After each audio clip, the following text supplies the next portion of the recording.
Shabbat Shalom, Shabbat Shalom.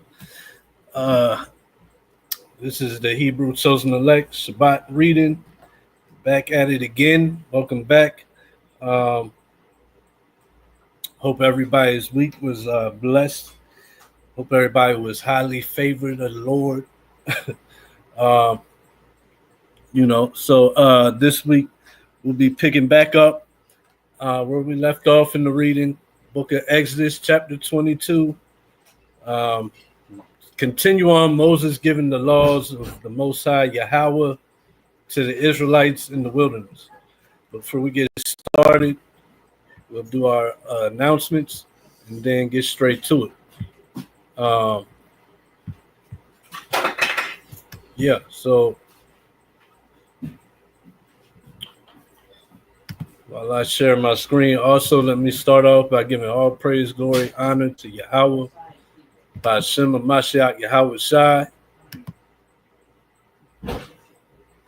And another shalom to the 12 tribes scattered abroad.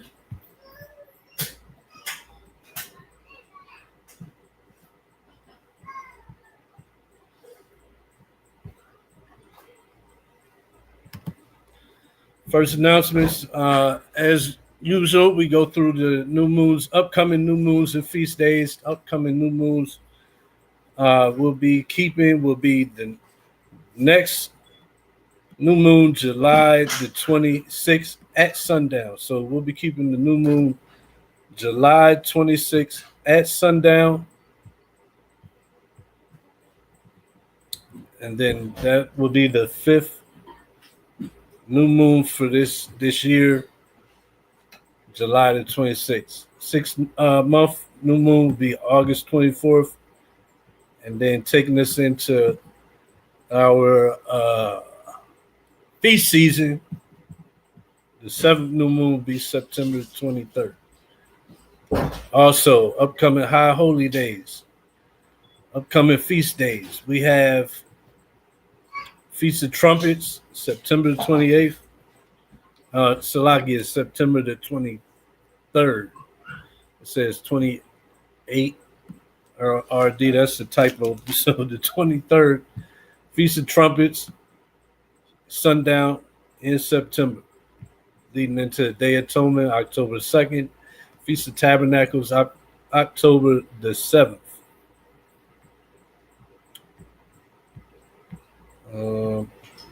Contact information.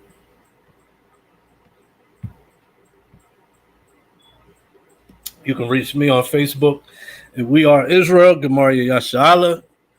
You can reach Yakanan and on Facebook as well at Brandon Daniels Yakanan Maccabee Yashala.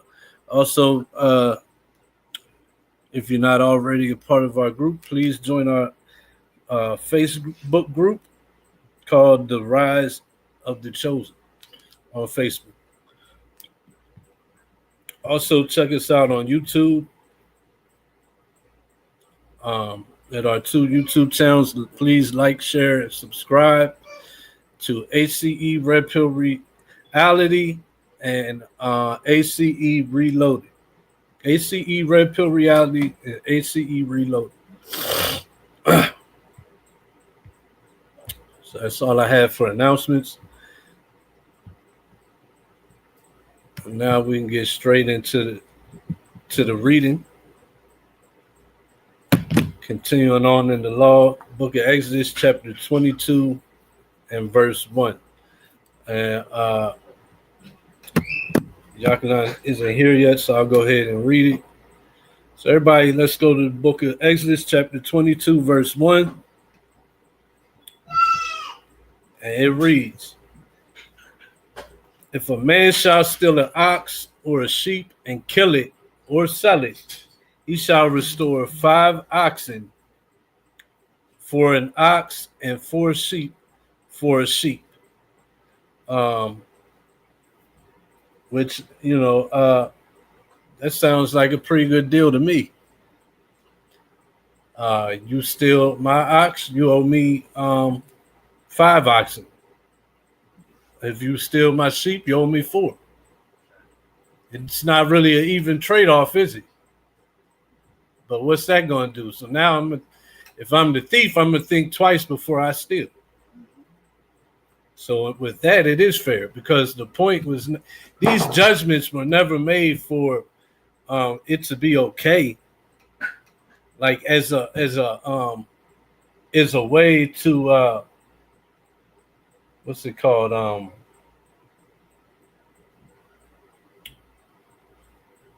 as a way to make it okay to steal. Like, okay, I ain't got nothing now, I'll steal it now, and then I'll just pay back later for it.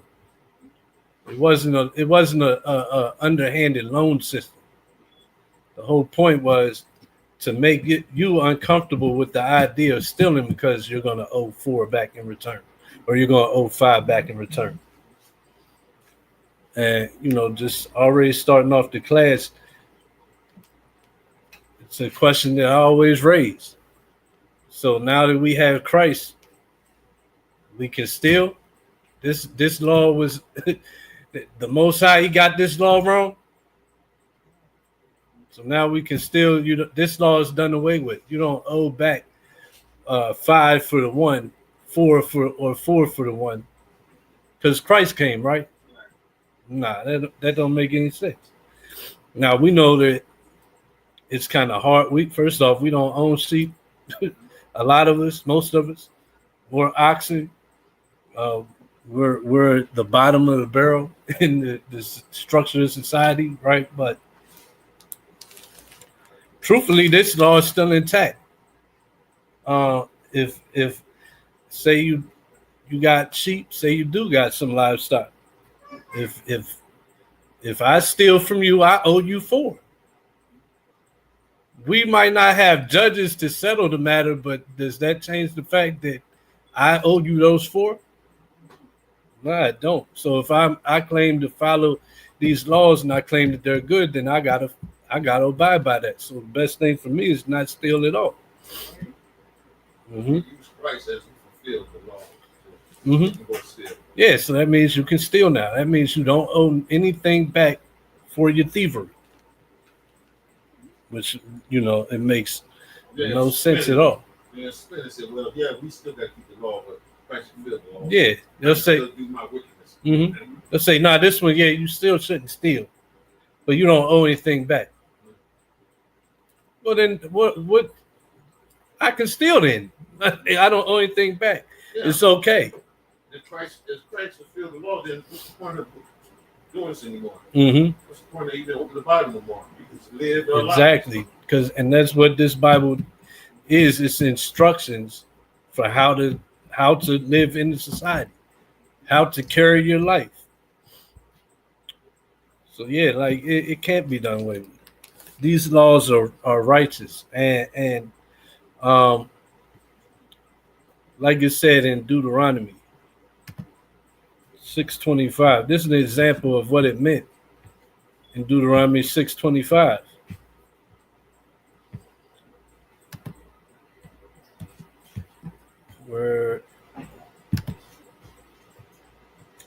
Because if you steal something in America, what's going to happen? They'll actually give you restitution too. So, but you might go to jail. You might get probation, which most likely will lead to you going to jail because, yeah, big fine. Matter of fact, yeah, that fine, the fine, they're going to take the money for themselves. But God's law says the person you stole from gets the 5 back or quadruple back. Yeah, here in America, they don't get paid anything back. So this laws like this are a good example of this scripture right here. It says Deuteronomy 6:25, or start at 24, and the Lord commanded us to do all these statutes, to fear the Lord our God for our good always, that he might preserve us alive as it is at this day. And this shall be our righteousness if we observe to do all these commandments before the Lord our God as he hath commanded us. And this is a good example of these laws being for our righteousness. It's a like I said, the idea that you're gonna have to get back 4, now you're gonna think twice. But if you do, yeah, you took the 1, now you owe back 4. But guess what them 4 go to? They go to the person, the victim. They go to the person that actually lost something, as opposed to the earth is given into the hands of the wicked. And in this society, in this government, shalom, y'all, in this right in there, in this this government, the laws that run the land, you might get some probation, you might get some fines that are going to go to the courts, not back to the victim. And what's righteous about that? You're gonna have to pay lawyer fees. It's just all off. But these laws, they're righteous. It's straight up and down. You stole an ox, you gotta get back 5. You stole a sheep, you gotta get back 4. So going down more, we're gonna read more on the statutes for thieves. Verse 2: If a thief be found breaking up and be smitten that he die, there shall no blood be shed for him. So if a thief be found, so if you catch a thief in your house and defending your home, you shed his blood, right? You do him some physical hurt. There shall no blood be shed in exchange for the blood you shed of him, if he live. I said that wrong. So verse 2: If a thief be found breaking up and be smitten that he does die, I said they don't die, that he does die, there shall be no blood shed for him. So if you are asleep in your home and you catch a thief in your house and you just defending your family and he happens to die, there's no blood. You're not guilty of murder. There's no blood on your hands. But watch verse 3: If the sun be risen upon him, there shall be blood shed for him. So that's saying if you catch him in the day. See, at nighttime, you can't see things, you don't know what's going on. Everybody else is asleep. There's nobody like to kind of help you if you're screaming or yelling. Somebody's in my house or there's a commotion, right? Maybe you're fighting them, whatever. But in the daytime, everybody's up. Everybody's up. People can help you, can hear you yelling, come to your defense. So it's a little different. It says if you the sun be risen upon him and you had smit him that he died, then blood should be shed for him. For he should make full restitution, because so now this is going back to the thief. For he shall make full restitution. Going back to the top, whatever the thief steals, he owes back however many times more. It varies by the value of what he stole. So an ox, 5, sheep, 4. That would vary by whatever the be determined by the judge, the value of what was stolen. If he have nothing, then he shall be sold for his theft. So if you break into a house and you get caught and you can't pay back, that's a good way to find yourself sold as a slave. But obviously, we know if this is talking about Israelites, which this is who he's talking about now, it's not slavery forever. It's till what? You pay that restitution back. Mm-hmm. And wouldn't this support the people different tribes who sold the Israelites? Mm-hmm. Because they would have been in, if it was for punishment like that. Yeah. So they would sell them. They wouldn't sell them. Yeah, but they wouldn't sell them like bondmen. Like, obvious, this would be sold from where? The judges. Right.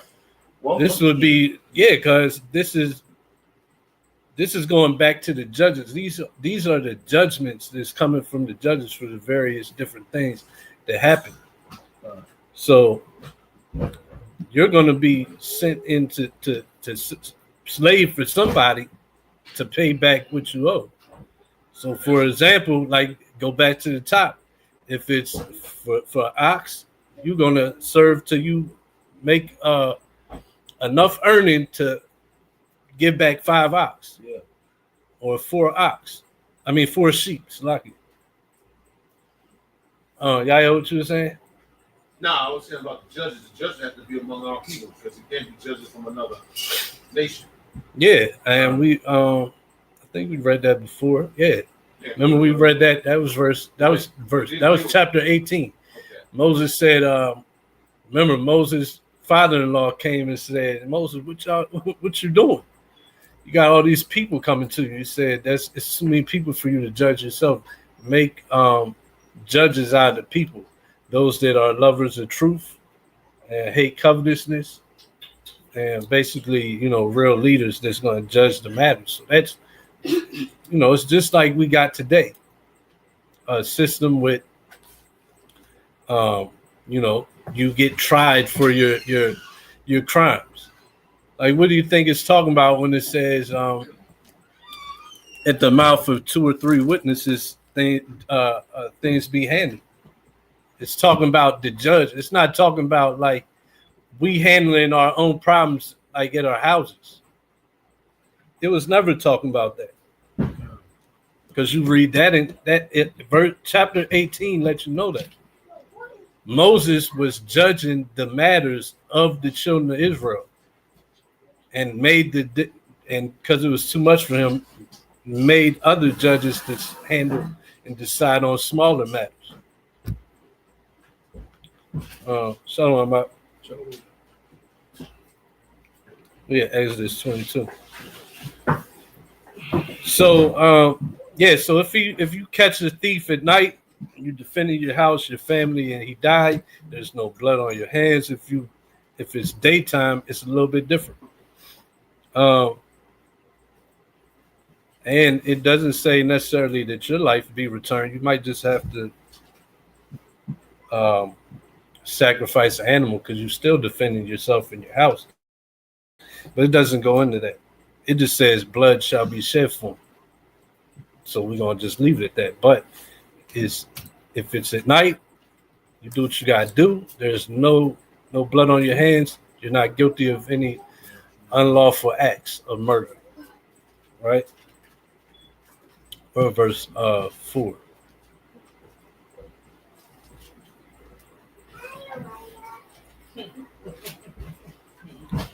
So if he have nothing and can't pay back what he was stealing, he could be sold for his theft. He has to serve as a slave so he can pay that back. Which not as a bondman though. Still different from that. He doesn't become a bondman. Or bondwoman if it's a woman. You there? Yeah. Go ahead. If a theft be certainly found in his hand alive, whether it be ox or ass or sheep, he shall restore double. Mm-hmm. If a man shall cause a field or vineyard to be eaten. Oh, hold on. So even if he get caught in the ox and the owner get the ox back, he still got restored just for stealing it. Now he got restored double. The first one is he don't get caught. He has to restore 5 for the ox, 4 for the sheep. But if he get caught with it in his hand, give back. He still got to give back more because he did. Yeah, because he stole it. He still got obviously the judgments are made to deter us from stealing from each other. And that's something that, like in America, what happens? If you get caught stealing and you got stuff in your hand and you ready, I ain't gonna steal the sneakers. They still take you back to the Foot Locker or the Champs or wherever you're stealing from and call the police and charge you with the stealing. Your punishment gonna be the same as if you had got away. And it's more if it's $1,000. So Right. right. So these laws, like Deuteronomy said, are for their righteous laws. And why would Christ come to do away with these laws that are just? Go ahead. If the theft be certainly found in his hand alive, whether it be an ox or ass or sheep, he shall restore double. If a man shall cause a field or vineyard to be eaten, and shall put in his beast, and shall feed in another man's field, Mm-hmm. of the best of his own field, and of the best of his own vineyard, shall he make restitution. So he got paid back if he's doing what? He knows he's got the he's got the animals. He's got the field, right? Yeah, but he don't want to, it's greedy. He don't want them to feed off of his field. So he know you got a field and it's bountiful and got plenty of grass or whatever the animals eat. He sends them over there. Well, you gotta repay that back too. You gotta get that back. Go ahead. If fire break out and catch in thorns, so that the stacks of corn or the standing corn or the field be consumed therewith, he that kindled the fire shall surely make restitution. Mm-hmm. If a man shall deliver unto his neighbor. So real quick, so what's this teach? This teaches that you gotta be responsible with your actions. Like if you start a fire, it don't say necessarily that you started a fire on somebody else's property, but you're starting a fire on your property, but you're not taking the measures to make sure it don't affect the next property or harm somebody else. Like say you just make instead of building a pit, you just throw some wood in the grass and you're having a bonfire that way or whatever.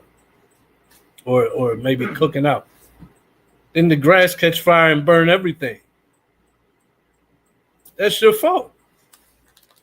You're supposed to take the measures to make sure that the fire is contained, which is showing what? Responsibility and loving your brother as yourself. Yeah. And just to add, this also shows where's the allegory. This is literal. Because people will say, "Oh, the Bible is allegory and it's this and that." But even if that happens right now, we got to do that. If you in an apartment and it flood, you know what I'm saying. The people below you responsible for fixing their stuff. Right. Yep. You know what I'm saying. So it's the same concept. Yep. It is. Even like if you're building on your home. If you're building on your home. And maybe you got like, when they crane, they bring like the shingles for the roof, right? And sometimes they got the truck with the lift that'll reach out so you can put it on the roof. Yeah, huh? It's like a boom type thing. I guess I forget what it's called, but it's kind of like scissor lift type. Yeah, right. You're responsible if that truck come and drop some shingles through the neighbor's roof or whatever. You paid them to come out. Now,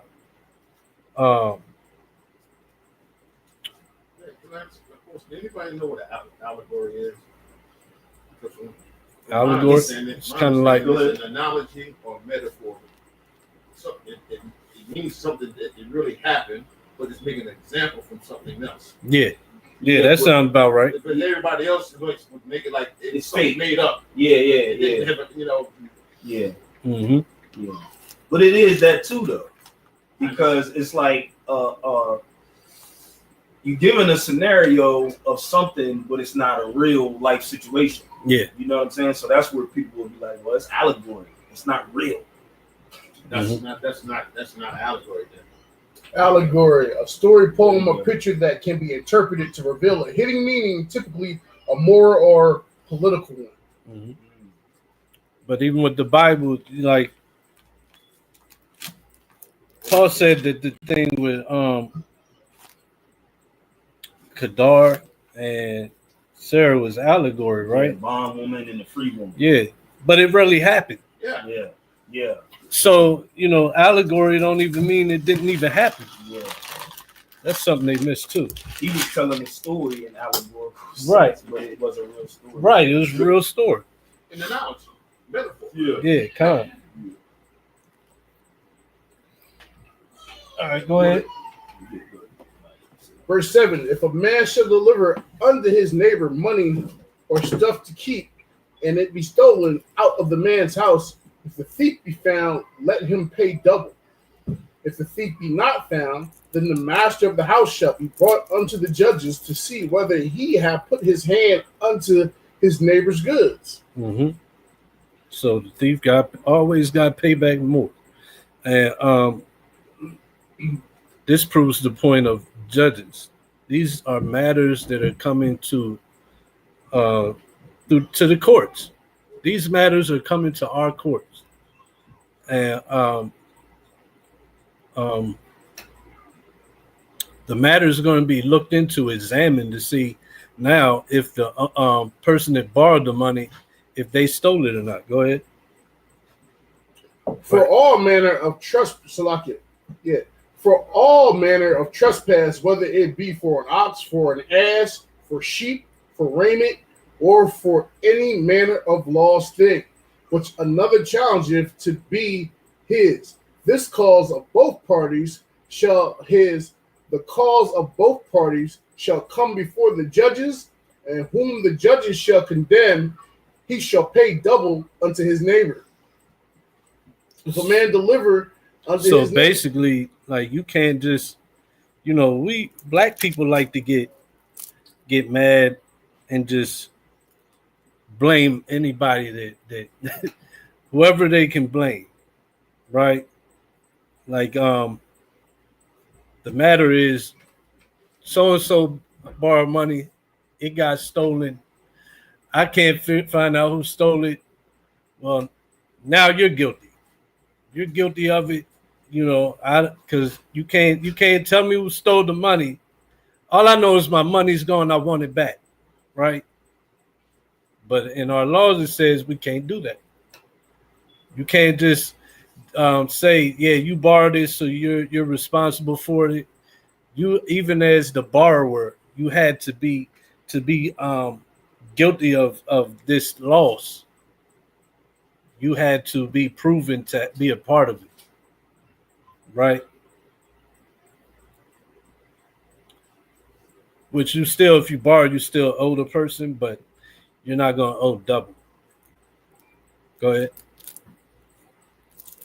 If a man deliver unto his neighbor an ass or an ox or a sheep or any beast to keep, and it die or be hurt or driven away, no man seeing it, then shall an oath of Yahweh be between them both, that he have not put his hand unto his neighbor's goods, and the owner of it shall accept thereof, and he shall not make it good. And if it be stolen from him, he shall make restitution unto the owner thereof. If it be torn in pieces, then let him bring it for witness, and he shall not make good that which was torn. And if a man borrow aught of his neighbors, and it be hurt or die, the owner thereof being not with it, he shall surely make it good. But if the owner thereof be with it, he shall not make it good. If it be an hire thing, it came read for 14 his hire. Again. Say what now? 14, read that again. And if a man borrow aught of his neighbor, so the man borrows of his neighbor, and it be hurt or die, the owner thereof being not with it, he shall surely make it good. Because the owner was what? The owner was negligent in the care of what he borrowed. Go ahead. But if the owner thereof be with it, he shall not make it good. If it be an hire thing, it came for his hire. Mm-hmm. And if a man entice a maid that is not betrothed and lie with her, he shall surely endow her to be his wife. Uh-oh. Right. Uh-oh. Infamous verse. The infamous verse. So go ahead. If her father utterly refused to give her unto him, he shall pay money according to the dowry of virgins. So if you went lay with this verse, if you lay with a woman, she's not betrothed, you have to endow her to be your wife. Let's if his father if her father refused, you still got to pay the dowry. You still don't get the You could woman. be a wicked nigga. He like, nah. It says if he refused, you pay the dowry. Yeah, because you took her. Yeah, So you gotta pay for that. That's gotta gonna pay cost for money. you remember the daughter is what? She's the Property of the father. Of course, it's going to be debate with that. There's people that don't believe that you can say no. But the scriptures, it say that if he refused, I gotta go. If you can refuse. And if you read in Philo, his understanding of that law is exactly that the father can refuse to give the daughter in marriage. And he even said that the daughter can if she don't have a father.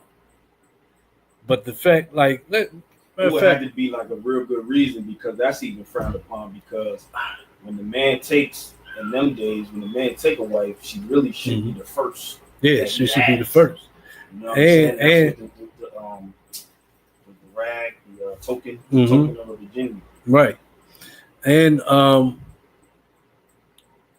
like we look at it like it's cool to just be out on the search for some new, right? That was never the right thing. It was the daughter is the property of the father. It was always supposed to be through the father. And that's what this is letting you know. Yeah, that's all that stuff lost now. Yeah, it's all discombobulated. But I can't even get it. I want to get that Philo out of there. Never mind. I don't even worry about it. But yeah, so if the father refused, he still got to pay for the dowry, because he now he can't even give her off as a virgin anymore. So what if he refuses to pay the dowry? Oh no, you don't have an option. You don't have an option. That ain't gonna happen. If he can't get the one for his wife, why would he still pay the dowry? Josiah, get my Philo out of there. Get the book of Philo out of there. Yeah. Ain't the precept The in blue Deuteronomy that they further expound Book of Philo, get that out of there. I believe it's Deuteronomy 21 or 22. 22. Let's see if it say anything in there. Deuteronomy 22 says, but even the fact that you have judgments on it shows what? It wasn't the thing to do.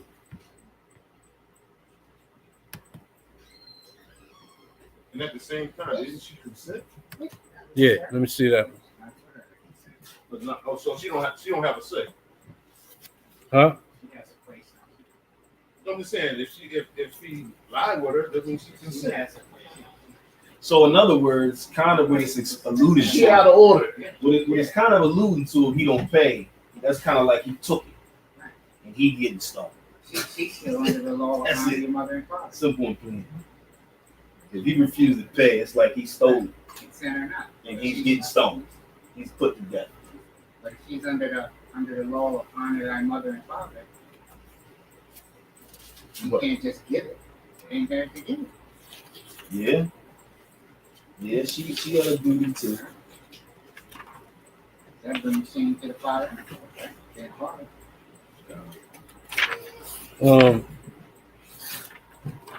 Say when in Deuteronomy? Yeah, 22. 22 and 28. And 29. I mean, it goes into this a little bit. It ain't saying exactly. It say a couple other things in there too.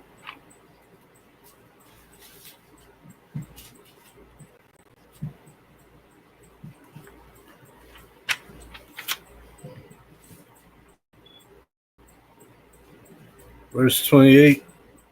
Yeah.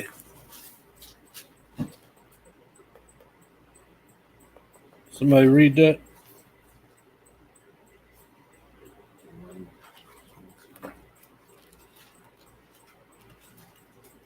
I got it. Yeah. Yeah, go ahead. Deuteronomy 22, verse 28. If a man find a damsel that is a virgin, which is not betrothed, and lay hold on her and lie with her, and they be found, then the man that lay with her shall give unto the damsel's father 50 shekels of silver, and she shall be his wife, because he hath humbled her. He may not put her away all his days. So see, this too, it's this the same scenario, the same judgments, but a little. This one provides something not provided in that one. This is when he does. He goes to the father. Now he pays the dowry. Regardless, you got to pay the dowry. If he gives her to him, he has to pay a dowry. And also because he went about it the way he did, he can't put her away all his days. So the fact that you have to have a judgment that says you can't put this one away shows what? The way you went about getting this woman wasn't right from the beginning. So I don't feel like this changes the fact of the first one, where it says if he refused, because this don't say nothing about him refusing. Yeah. But it also shows that both of these women, they were virgin too. They wasn't betrothed to nobody. They didn't belong to nobody either. Yeah, it's the same law, except for this one's just, it's saying the same thing.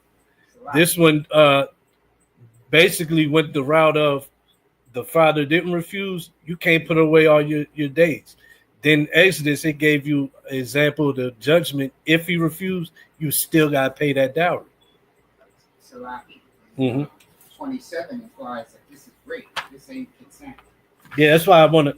That's why I want to. It's no, well, a different scenario. It's not rape, but that's why I want to. That's why I want to. That's why I want to read the account Philo is an explanation of it, because they go in different scenarios. Yeah, it's not rape, but he explains how it was off. And then when you get to 28, that's a different scenario. It's not included. He's already. Yeah. Yeah. I want to get this account.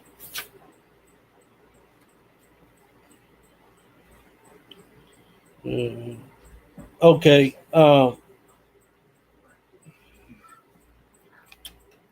Read this.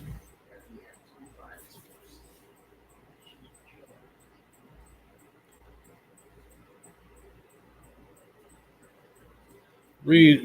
Watch this. Read 65 all the way down to the end of the highlighted part.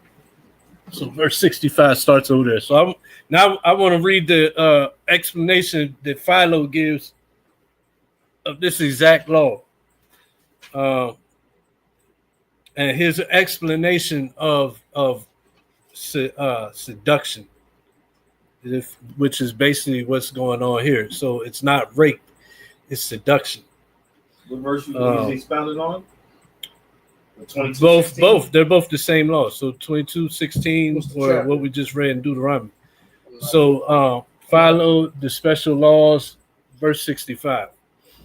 It says up top which special laws, what 2 or 3. What's it say? Got you. The book of Philo, special laws, chapter 3, verses 65 to 68.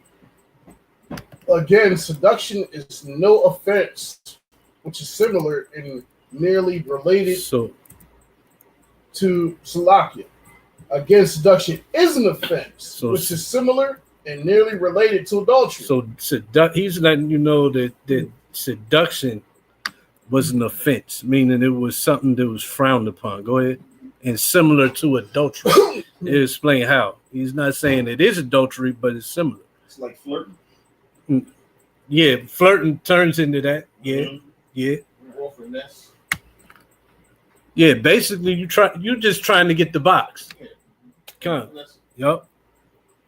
As they are both sprung from one common mother. incontinence, but some of those persons who are accustomed to dignify shameful actions by specious names call this love, blushing to confess the real truth concerning its character, but nevertheless, though it may be akin So to some people call it love, which is what? lust. That feeling you get when you like, oh man, she's so bad. I just gotta have her, man. Gotta make her mine. She's so sexy. She's so beautiful. She's like Cardi B. Go ahead. Though it may be akin to it, it is not every respect similar to it, because it is an offense that does not spread so as to affect many families, as that does not spread so as to affect many families, as the case with adultery, but it is limited to one house alone, that of the virgin who has been seduced. Yep. Therefore, we must say to a man who desires to enjoy a virgin who is a freeborn citizen, my good man, rejecting your shameless rashness and audacity, the source of treachery and faithfulness, in all such feelings, do not allow yourself to be discovered to be wicked, either openly or secret. So this whole feeling of you see the woman, you just gotta have her. She looks so good with the spandex on. She got her eye things in. Lashes. She got her hair done. And you just you said it's shameful. You know, it's shameless, it's rash, and it's audacious. Go ahead. But if indeed you have a legitimate feeling of love for the maiden in your soul, go to her parents if they are alive, and if they are not, then go to her brother or her guardians or any other persons who chance to be her protectors, and having discovered to them your feelings towards her, as a freeborn man should do, ask her in marriage and implore them not to account you unworthy. For no one of those who have the guardianship of the maiden entrusted them could be so base as to oppose an earnest and perceiving entreaty, and especially as to refuse you, since you would be found by strict examination not to have falsely pretend a passion which you do not feel, or to have conceived only a superficial love for her, but one which is genuine and thoroughly established. So this is also the benefit that the woman has with her father, with her family, with her brothers, with whatever men's in her life. That's who's going to care about you, and who's going to make sure that this man, this coming and wants to be with you, that this isn't just a attempt to grab some box. It's not just a hit it and quit it. You're gonna see his true Feel my intentions. lust. Yeah, they're gonna find out his true intentions. Go ahead. That's it. No, keep going. That's the end of the highlighted part. Yeah. I think I want you to keep going. But if anyone being insane and frantic, What verse? repudiating and discarding all the suggestions of reason, were to submit herself wholly Himself. to passion. So if you was to give yourself to the passion, not go about the right way, right? And that's what the law is going into, the wrong way. So if you go about it don't go about it the right way, go ahead. And desire as his masters, as looking, as people say, on might as stronger than right, were to So ravish and So seduce women, it ain't about if it's right to take it. I can take it. Go ahead. treating freeborn women as slaves, To ravish and seduce women. to ravish and seduce women, treating freeborn women as slaves, and Mhm. doing acts of war in time of peace. What act of war? The women, the virgins, they were spoils of war. Right. If that's how you can treat spoils of war that way, but it's off to treat freeborn women, meaning women that's part of the nation. They got fathers and family, and they haven't been defiled. And there's a right way to go about it. But going about it in a way of trying to get boxed and using seduction, just going off of your lust, that's like doing acts of war to freeborn women. That's what it's explaining, because you can go amongst the captives, like Yakina is saying, and if these captives, the parents are gone, all the men are gone, and then there's steps you got to take after taking them, but those you can deal with in that way. But you are not to deal with women that are freeborn that way. Go ahead.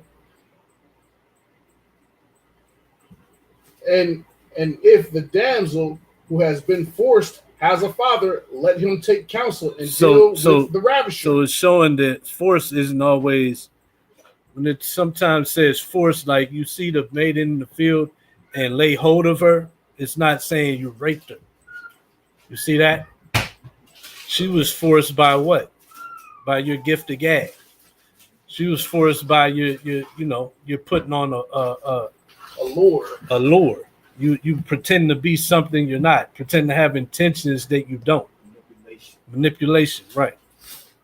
Go ahead. And let such a man be Salakia. And what verse we at?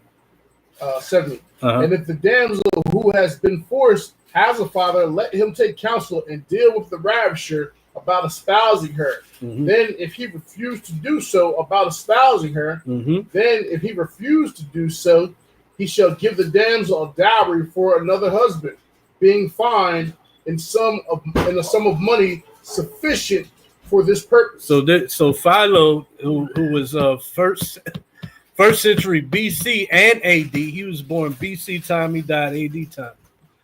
During that time, this is how that at least he viewed the law, which means the Jews in where he lived, this is how they viewed the law. That the father could refuse, and that dowry, real quick, that dowry was for the next husband that comes. Go ahead, because that next husband is going to say, "Damn, she's already been laid with." Yeah, so he gets payment for that. Right, That's right. crazy. That's deep. Yeah, yeah. As for the women that was taking for spoils, right? All right. Is Israel practicing the customs of men, or thus saith the Lord? I couldn't even hear what you said. Oh, as for women being taking as spoils of war, right? Is Israel at this time rehearsing the customs of men, or is this thus saith the Lord? Oh no, that's thus saith the Lord. If we went to war and we seen women that had laid with a man, they didn't have a husband and they was virgins, we absorbed them in the nation and we took them as a spoil. Yeah, and they had to cut their hair and they had to pare their nails, and then they had to take off their customs of the other nation and take on our customs, and then they got absorbed into their nation. Yeah, but they could not have laid with a man at all. Like any woman that laid with a man, they got thrust through. Mm-hmm. Yeah, so thus saved the Lord. You want to go to the verse, or all right? Let's go to this Deuteronomy or 11:13. Matter of fact, let's finish this out, then we'll go to it. All right. So keep reading for so the dowry being for the next husband comes along. But if he consents and registers her as his wife, let him marry her at once without any delay, confessing a second time that he owes her the same dowry, and let him have no permission to delay. Hold on real quick. Hold on real quick. So now he owes her the same dowry. See, we saw Exodus. If he refuses, he has to pay dowry anyway. Deuteronomy, we saw that he takes her, he has to pay a dowry. So Philo's even showing the same thing, that regardless, there's going to be a dowry paid. Right? Go ahead. and let him have no permission to delay or evade the fulfillment of this marriage, both because of his own conduct, in order that the mishap which took place respecting her. So he calls it a mishap, showing this an action that wasn't supposed to be done. Go ahead. Respecting her first connection with the man may be comforted by a firm marriage, which nothing shall ever separate but death. Like YHWH said, that woman was supposed to be with that first, and that was it. Go ahead. But if the damsel be an orphan and have no father, then let her be asked by the judges whether she is willing to take this man for her husband or not, and whether she agrees to do so or whether she refuses. Still, let her have the same dowry that the man would have agreed to her while her father was yet alive. So a lot of Israelites ain't gonna want to hear that one. But you know what? It don't say it in the law, so I can't say that Philo saying this law. But his understanding at the time was that even she could refuse that marriage because what he did wasn't the right way to go about it. This so what we're seeing is it's a judgment and a law over something that happens, but it's not saying like this is a way that you can go about getting a woman, and this is how you do it. You see the difference? It was something wasn't supposed to be done, as opposed to being a law here. This is another way to get a woman. Lay with her, then go to the father. It wasn't saying this another way. That part, it was saying, oh, you went about it the wrong way. Now you gotta go to the father. And he can refuse you if he likes. And you still gotta pay him if he does. Now let's go to that Deuteronomy 21:11. So same, one chapter back. There's one he wanted. Yeah.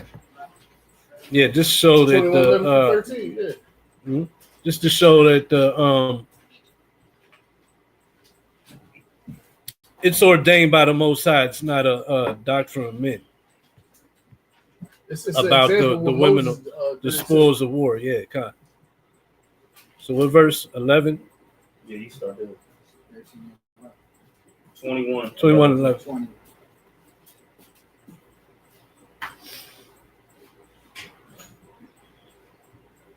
Go ahead. You want me to read it? Yeah, sure. We'll go to Deuteronomy 21, chapter 21, verse 11. And cease among the captives. Well, I can start up so you get to understand, make it make sense. Verse 10. Verse 10.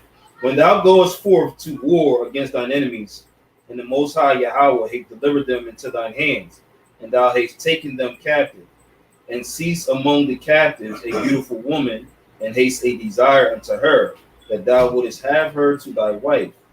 Then thou shalt bring her home to thine house, and she shall shave her head, and pare her nails, and she shall put the raiment of her captivity from off her. Slakia, that means that she gotta get rid of all the customs that her people used to do. Ain't no bringing no Molech or no Hinduism or none of Islam or none of that stuff into the household. You gotta shut all that off. You get rid of all that right here and there. Get rid of it. Don't bring it in here. Go ahead. And shall remain in thine house, and bewail her father and her mother a full month. So she get to cry for her parents like a full month. And she get to stay in mourning for that time. And after that, thou shalt go in unto her and be her husband, and she shall be thy wife. Go ahead. Say what? Yeah, but you see that That's the Kalat. But even read 14 though. Verse 14. And it shall be, if thou have no delight in her, then thou shalt let her go whither she will, but thou shalt not sell her at all for money. Thou shalt not make merchandise of her, because thou hast humbled her. So even with her being a captive, once you've humbled her, now you can't make a bondmaid out of her because you don't have delight. Right. Say that again. So just even it shows that now that you've humbled her and she's a captive, she's a heathen, You still now you can't make her a bondmaid and just make her merchandise. You humbled her, you gotta let her go free. Yeah. Showing showing mercy and showing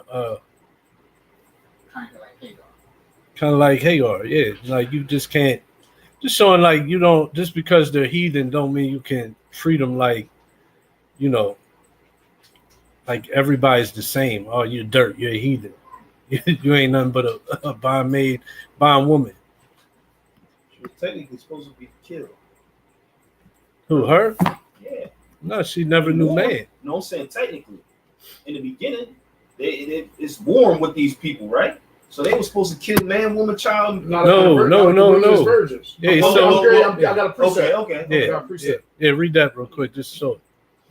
This is the book of Numbers, chapter 31, and we're going to start at verse 15. And Moses said, 14, and Moses was wroth with the officers of the host, with the captains over thousands and captains over hundreds, which came from battle. And Moses said unto them, have you saved all the women alive? Behold, these caused the children of Israel through the counsel of Baalim to commit trespass against Yahweh in the matter of Peor. And there was a plague among the congregation of the Lord. Now, therefore, kill every male among the little ones, and kill every woman that had known a man by lying with him. But all the women, children, that have not known a man by lying with him, keep alive for yourselves. Mm-hmm. And do ye abide without the camp 7 days, whosoever have killed any person, and whosoever have touched any slave. You can drop it. Okay. That's just you cleansing yourself after the battle. I get what you're saying. Mm-hmm. My question is, it says you can keep the slave women, right, for your pleasure, but does that pleasure mean that you can go into? Yeah. Well, if go you back. Like you can be a maid. Hold on. Just go back. We read it. It means you can go into them. Yeah. Go back to Deuteronomy. YHWH got it. Deuteronomy what now? The one we just read. 22? Yeah. No, one you just read in 21. The one you were just Oh. No, he went there to show that YHWH said everybody was supposed to be killed. We went to that verse to show that he said don't kill the women and children that haven't known man. Leave them alive. Yeah, I'm with That's what God said. I'm with that. Okay. You're saying. I Yeah. agree with that. But I'm just being a sticker on the word. Does it say, like, can you read that again? That part you just read, please? With the last part? Yeah. It's after you kill all of them. Oh. Verse 17. Now therefore kill every male among the little ones, and kill every woman that have known a man by lying with him. But the women children that have not known a man by lying with him, keep alive for yourselves. Yeah. So, like, couldn't I keep a woman for myself to just make her my maid? Yeah.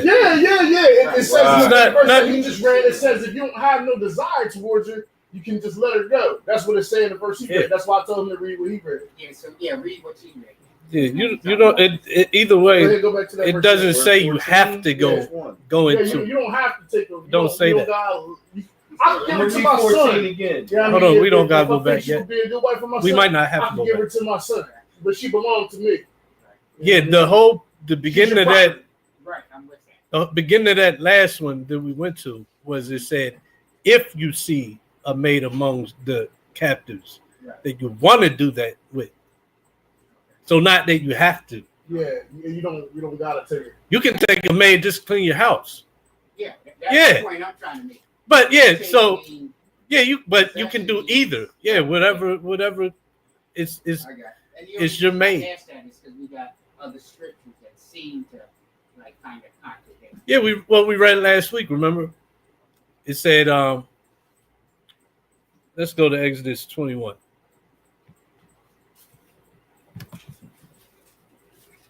Remember last week we touched on that scripture that Exodus 21? 10. Yeah.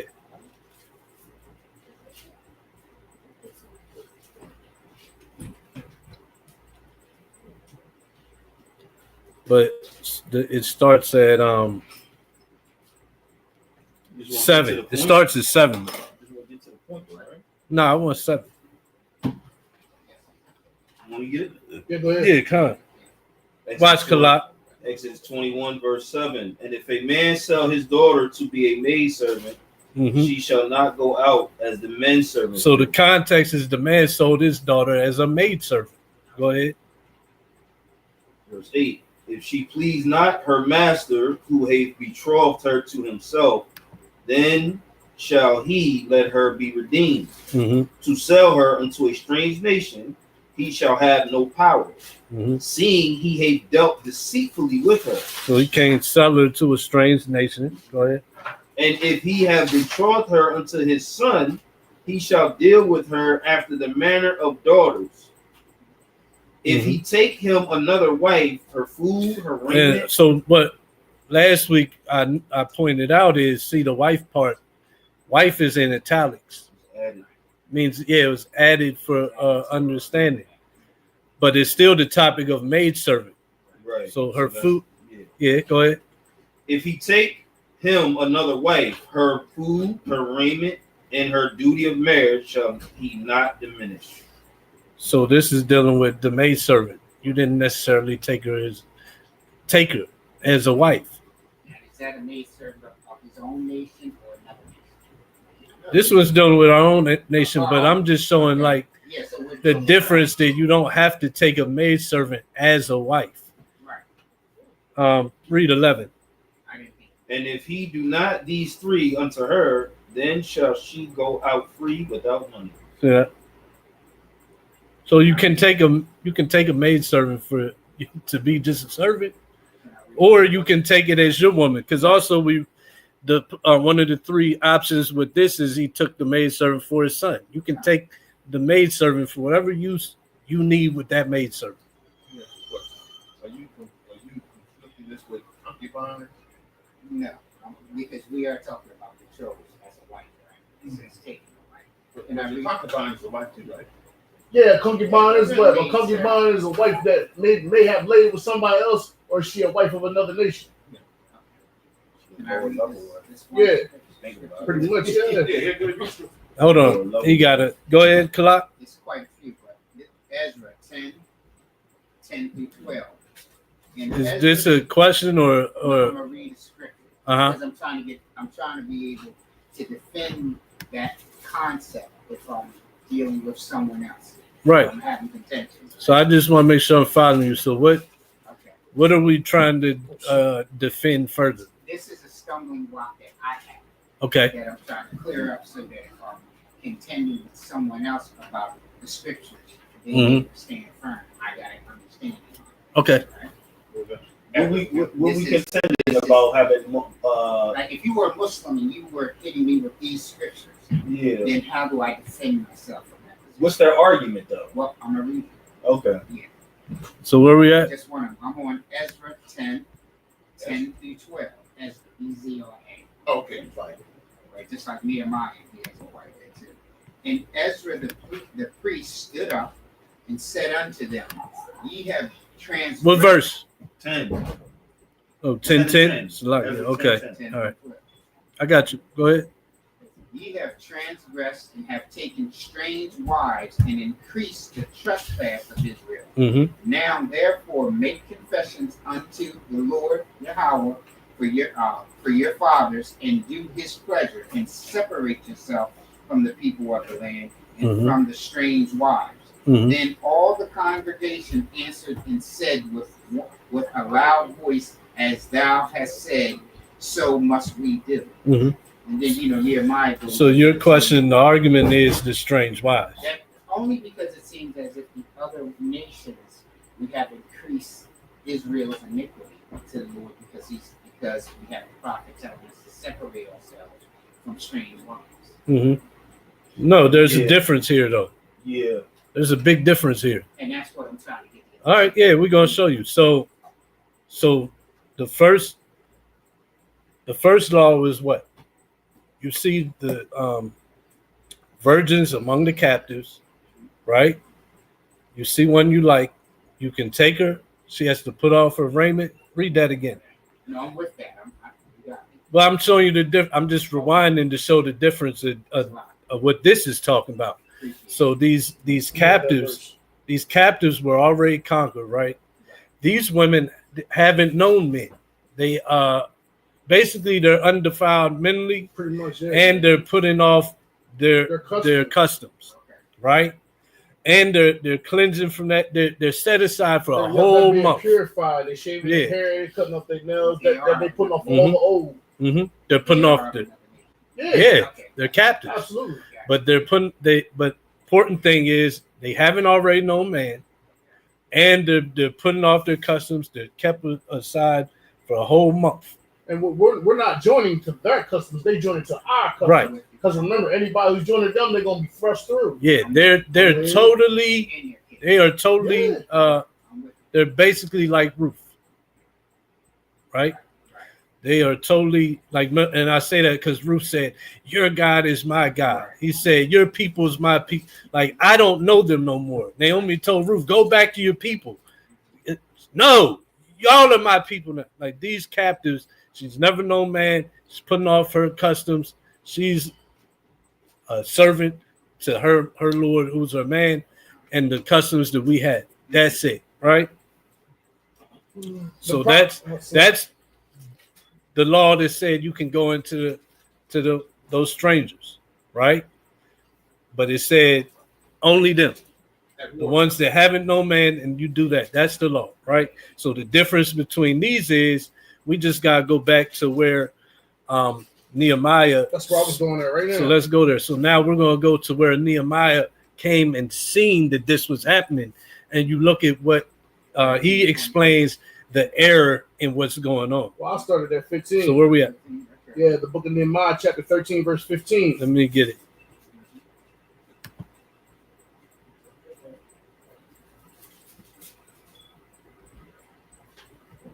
I bought this out unless I'm gonna send it to you because it's too long. It's just like Yeah, I got you because I got a rant. this is like it's like almost an hour lesson, so I have to send it to you. But one incident he's talking about earlier is dealing with war. In this incident here, it's dealing with not dealing with war, but they're going off going to the women they're supposed to go into. Yeah. Not only that, they came back to a land. The land has been taken over by these heathens. So they didn't go into a heathen's land and conquer heathen. Right. They're going back into our land that was conquered by heathens as a punishment for following the ways of heathens and coming back, and taking these same women all over again. And then at the same time, they didn't make these women put off the customs. They was allowing their children to be joined to the customs of the women, because you got to remember the woman is the first teacher in the household. Right. So they wasn't teaching them about the God of Israel. They wasn't even speaking Hebrew at the time. So they couldn't even learn it. They were speaking the language of Ashdod, which is what Moab and Edom speak. But it wouldn't even be an option to do all that, because one major key component is missing. It said she'll mourn for her parents. These women still have their parents. They're being married to these men with their parent. But what he's going to read is going to show all that. So, okay, go ahead. I'm where you said. You can go ahead when you're 13, ready. 15. Yeah, the book of Nehemiah, chapter 15, verse 13. Oh, 15, 13. I mean 13, verse 15. Salakia. I apologize. 13, 15. I forgot my glasses today. In those days saw I in Judah some treading the wine presses on the Sabbath, and bringing in sheaves and lading asses, as also wine, grape, and figs, and all manner of burdens which they brought into Jerusalem on the Sabbath day. And I testified against them in that day, wherewith they sold victuals. They dwelt men of Tyre also therein, which bought fish and all manner of ware, and sold on the Sabbath day unto the children of Judah and in Jerusalem. Then I contended with them, the nobles of Judah, and said unto them, what evil thing is this that ye do, and profane the Sabbath? Did not your fathers thus, and did not our power bring us all this evil upon us and upon the city? Yet ye bring more wrath upon Yasharallah by profaning the Sabbath. And it came to pass that when the gates of Jerusalem began to be dark before the Sabbath, I commanded that the gates should be shut. Verse 23. Yeah. In 23. those days also I saw Jews that had married wives of Ashdod, of Ammon, and of Moab. So watch this. So wives of Ashdod, Ammon, and Moab. Go ahead. And their children spake half in the speech of Ashdod. Mhm. They could not speak in the Jews' language. So they couldn't even speak in the Jews' language. Yep. Go ahead. But according to the language of each people. And I contended with them, and I cursed them, and I smote certain of them, and plucked off their hair, and made them swear by Yahweh, saying, Ye shall not give your daughters unto their sons, nor take their daughters unto your sons, or for yourselves. Did not Solomon, king of Israel, sin by these things? Yet among many nations was there no king like him, who was beloved of his power, and Yahweh made him king over all Yasharallah. Nevertheless, even him also outlandish women cause him to sin. Shall we then hearken unto you to do all this great evil, to transgress against our power and marry strange wives?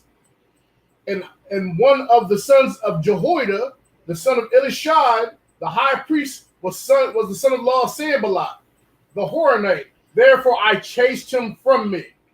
Remember them, O Yahweh, because they have defiled the priesthood and the covenant of the priesthood and of the Levites. Thus cleansed I them from all strangers and appointed the wards of the priests and the Levites, everyone in his business. And for the wood offering, a time appointed, and for first fruits, remember me, all my power for good.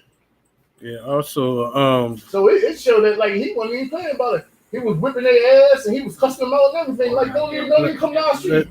let's get that same account. Imagine Nehemiah now they see brother walk down the street with a white woman. He been putting his hands on him. That's what it would have been. When you said smoke, though, He wants some Asian persuasion, okay? Josiah, Yeah. go get my notebook out of there. My big notebook. But you know how when we go It's Velcro. where it says that Moses, when the Lord is dealing with him, he says, Moses allowed you to do this because of the hardness of your heart. Mm-hmm.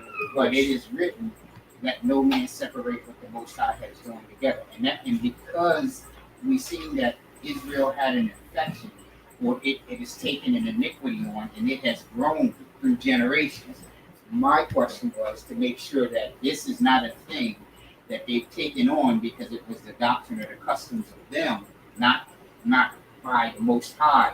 And this is something that we see growing through the generations of Israel, which they're going to have to contend with because those people become a snare to our eyes. I mean, that's why I was asking, right? Yeah. And the key in this, what you brought out in Ezra, they was still kind of trying to get back. The temple was destroyed. They was getting rebuild it and all of that. Right. So they still was kind of out of order, trying to get back in order. So, these women, that's why the children was speaking foreign language because they were so lost from our customs. Mm-hmm. The priesthood was destroyed. They didn't even know, they couldn't even really trace all of Israel back to Israel and who their fathers were during that time. Like we was all messed up during the time of Nehemiah, Ezra. Trying to get back. Yes, Salaki. And then just like with Sarah was trying to get back. She gave up Hagar. And then she realized that was an iniquity, right? And then you got Ishmael. So in that choice, we still see that there was seeds sown into something that would have catastrophic playouts inside of the original bloodline. So I'm just trying to. I got a precept for you. Before you hit that precept, I want to make sure I'm understanding where you're going. So are you saying that we shouldn't, even though it's saying something about getting wise, you saying this just don't deal with it at all? Sarah didn't have faith to believe what the angel said to her. Yeah. So as a result, she worked off the impulses of her flesh, and as a result, Abraham had to pull his hair out, right? Yeah.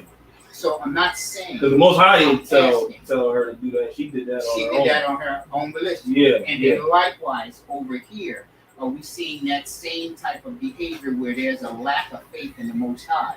that we believe that we have to take these things amongst ourselves, and we're moving on that vein. When later on it becomes what? Put your shoes. Taking women to other nations. Hold on. Yes, Hold on. I don't understand. I did. All right, go in the room. No. Say that again. Well, just like could Israel, because of the wars and stuff, and we were few in numbers and stuff, that we didn't have the confidence that the Most High will still move in our lacking. Are you still real quick? Are you speaking of the? We're still speaking on the scripture of if you see one among the captives. Well, we did that because we wanted to increase in number as well. No, hold on. No. Is that what we're talking about? Yes. So it ain't about we gotta go with what the scripture says. Remember that. Remember Isaiah 8:20 says, if it's not according to the testimony in the word, there's no light in it. So let's go back to the law. The law. Give me that law. Well, I was listening to what Brother YHWH said. We were all messed up, so we were trying to recover, right? Yeah. The center was destroyed at that time. Wait, but Yes. Yeah, there wasn't no captives at that time. Yeah, Those women was were in just captivity. yeah, we was in Kinda. captivity. Yeah, we was in captivity. Those women was just heathen women that we decided to lay with. And I got a precept for that. This is the book of First Esdras chapter 8 and 69. And it says, the nation of Israel, the princes, the priests, the Levites, have not put away from them the strange people of the land, nor the pollutions of the Gentiles. where you at? First Esdras. Oh, first First Esdras chapter 8. 69. I'm starting at 69. 69. Yeah. So the water. 869. Mm-hmm. But before you read that, that's the thing. So we're talking about this instance. Yeah. Talking about the instance. All right. Well, we gotta get straightened out then. I said, are we talking about if you see one among the captives? No. He said, yeah. No, we're not yes. talking about the captive women. That's not the situation. We're talking about us living in the captive. When you said you were making the point of was that us not having faith, like similar to Sarah, you were speaking of this, or you were speaking of when you see a captive and you take. In general, that's great across. So it includes the captive.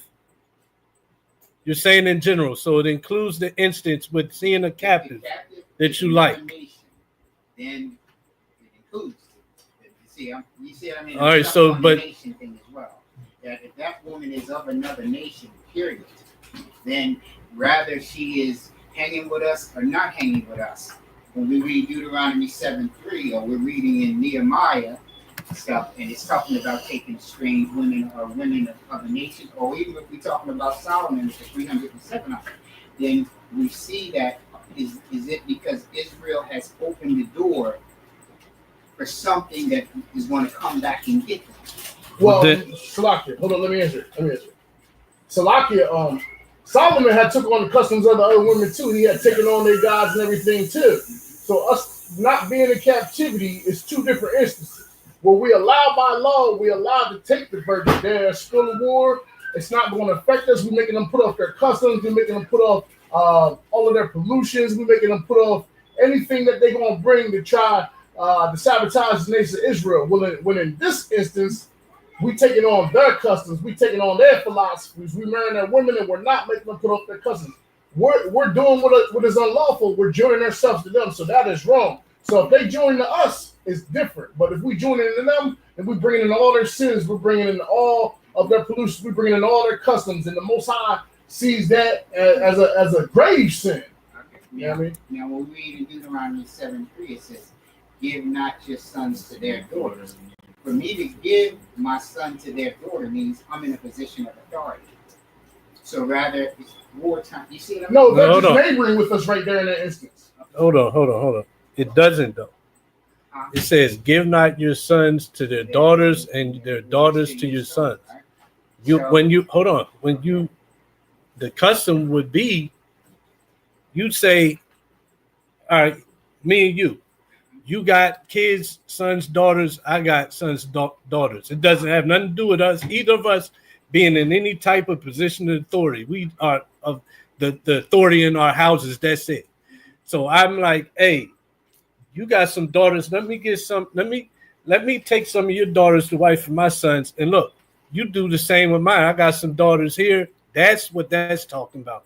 When you see a captive amongst a girl amongst the captives that you like, you're not dealing with. Yeah, you're not dealing with her father. You're not giving your daughter to anybody. You're not giving your son to anybody. You're taking a maid to be a maid servant to be whatever you want. If you want to make her your wife, or you want to just make her your damn floor mopper. So example, what you just said with the daughters would be what Esau did. What Esau did, he basically did exactly what the law says not to do. Yes. Mm-hmm. He took the daughters, sons, and Mabel completely. Mm-hmm. Yeah, you see what I'm saying? So yeah, that's an example of what you said about like my daughters and your sons and and we agree and all this, and we one family. So that's the difference in the law that said if you see one amongst the captives and don't marry your sons to them, marry their daughters to your sons. Those are two different things. These captives, the men been destroyed. She doesn't have her parents no more. That's why it says she's mourning for a month for her parents. Why? She's not going back to them. It ain't no, I'm not happy in the marriage. I'm running off to my dad's house. I'm going to stay with my mom for a while. No, she's mourning for a month because they're gone. So it's totally different. And with a cat, I'm separating the two because you asked the question in general, but you got to answer them in the two different scenarios. So with that happening, it's not showing a lack of faith in anything. She doesn't even have the status of an Israelite. When you can have a real wife still, you can have like that wife that you can't divorce because you made a deal with her father. Her father married her off to you. You can still have that. That captive woman is totally different. So it's not showing a lack of faith in anything. The Most High said you could do it, and he gave you the parameters with which you can do it, which is she can't have no man. She's amongst the captives. Right. She's mourning for her parents. She's paring her nails, putting off the old ways. Now I had to separate the two because this instance is taking their daughters to your sons and even giving your daughters to their sons. So that's like, hold on real quick. When this is happening, some of the Israelite women was being married off to the heathen men, and the heathen men were getting into the temple, getting into the positions of power in Israel. Matter of fact, when we read Nehemiah, the verse he read about they was selling on the Sabbath day. The Levites were in the field because Tobiah, who is a man and who is a heathen, he had married into the Levites family through a daughter. He was in the temple turning shit upside down. So it's two different things. So one, and they're also marrying specific nations that God said not to deal with in this time. Ammon, Moab, the Hittites, all the Canaanite nations, they're marrying these people. I'm almost done. They're marrying these people that specifically said you don't deal with them at all. And like I said, and you're married. This instance, we're marrying our daughters to them. So it's definitely a lack of faith. This is a lack of faith. It's a lack of repentance. It's a lack of it's a taking advantage of the grace of rebellion, taking advantage of the grace that was given by returning. It's all types of off stuff going on. So yeah, when marrying sons and daughters to the heathen, I'm with you. Lack of faith, whole bunch of other stuff with it. But it's still different. The instance with the captive woman, that's different. That's not lack of faith. That's why I say on that, I'm done. Okay, he can read that. Read it loud. Isaiah 5:8. Look at Isaiah chapter 5, verse 8. Go ahead. Woe unto them that join house to house. So that's what we was doing. That's the mistake. So destruction gonna come to us joining house to house. If you giving your daughter to them and he giving our daughter to us, we making our households one. We not teaching our children Hebrew customs. We teaching them the other nations' customs. They learning the language of the other nation. They pick up their custom. They might come to your house with Chinese New Year, whatever the hell. You know what I mean? They going off. You know what I mean? So that's what's happening when we join house to house. You know what I mean? So we were forbidden to do that. Keep going. That lay field to field, Go ahead.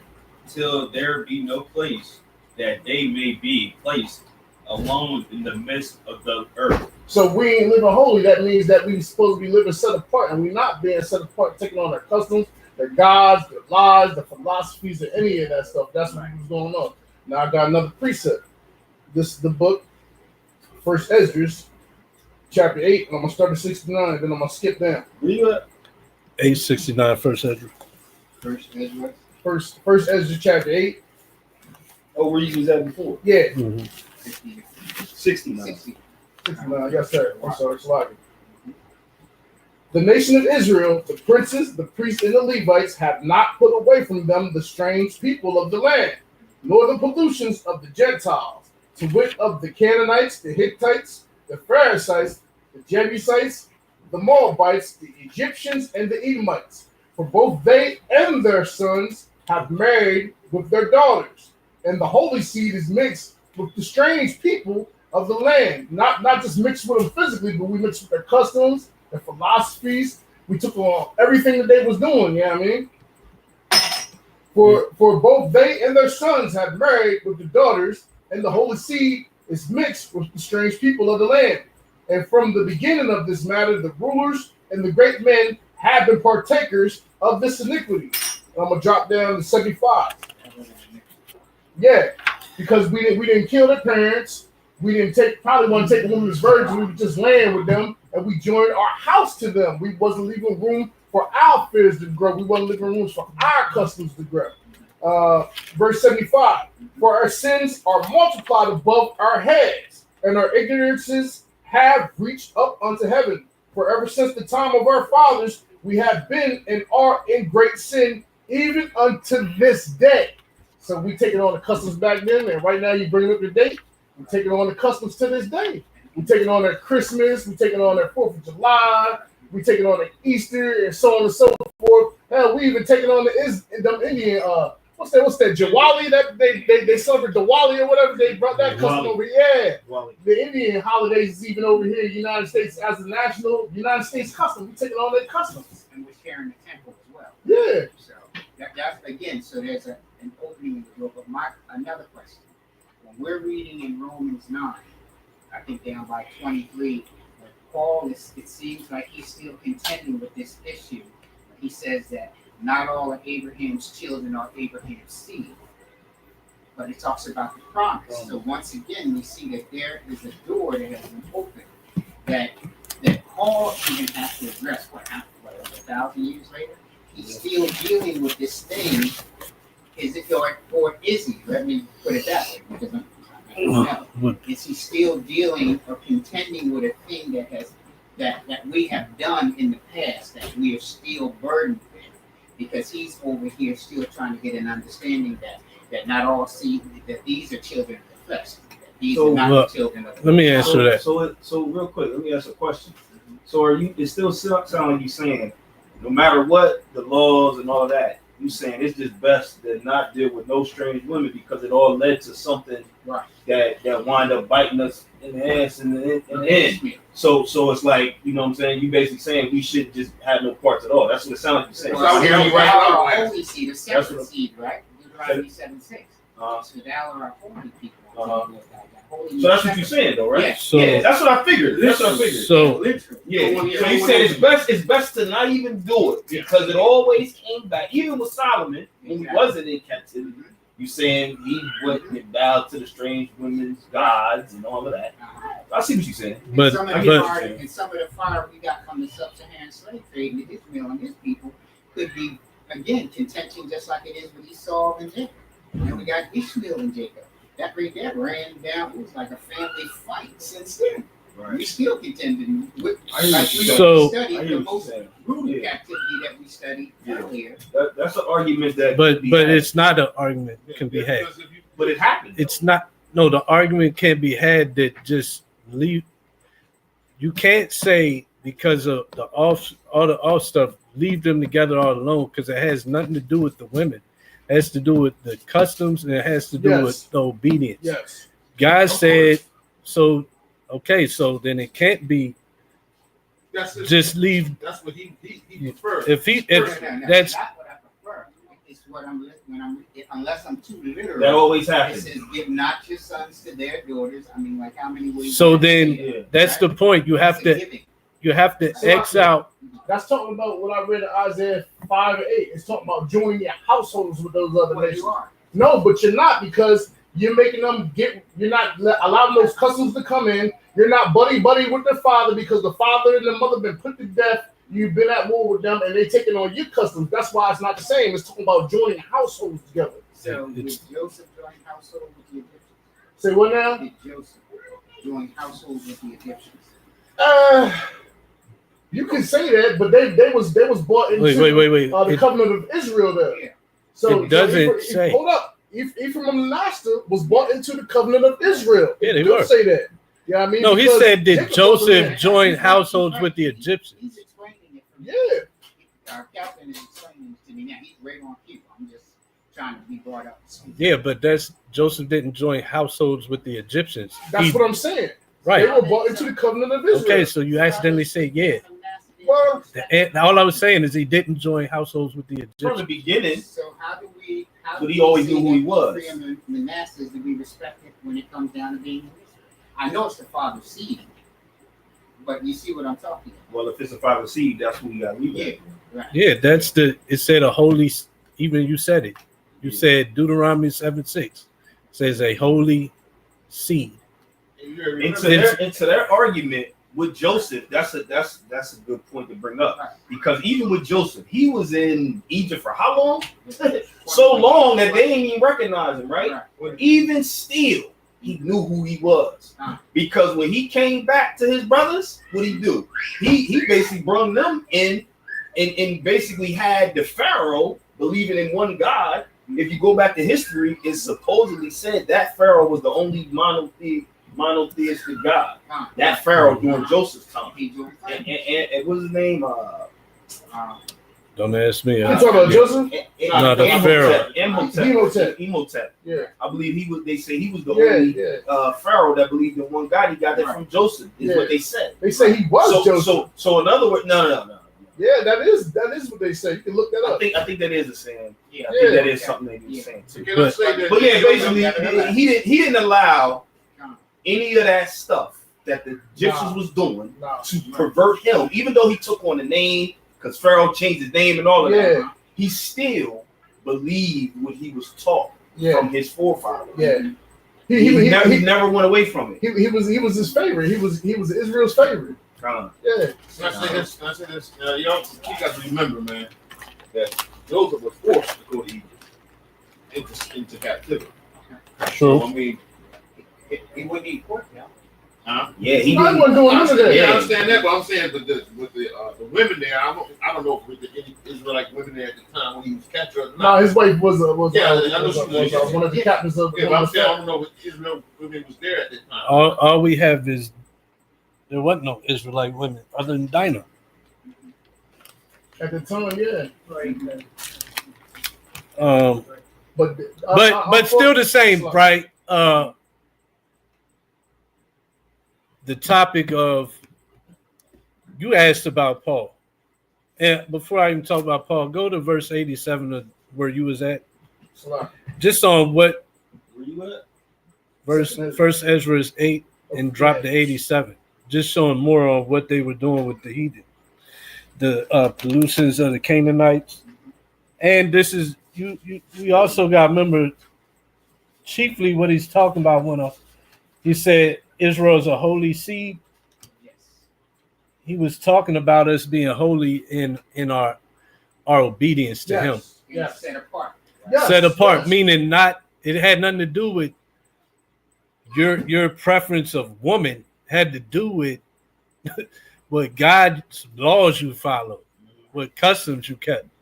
To lead God's people, Right. Not to But so assimilate with these other nations. right, and what we were doing when we came back into Israel during this time, And I want to go to this because it ties into your question about Paul. Salakia, when we done reading this, I want to land back off this with another scripture.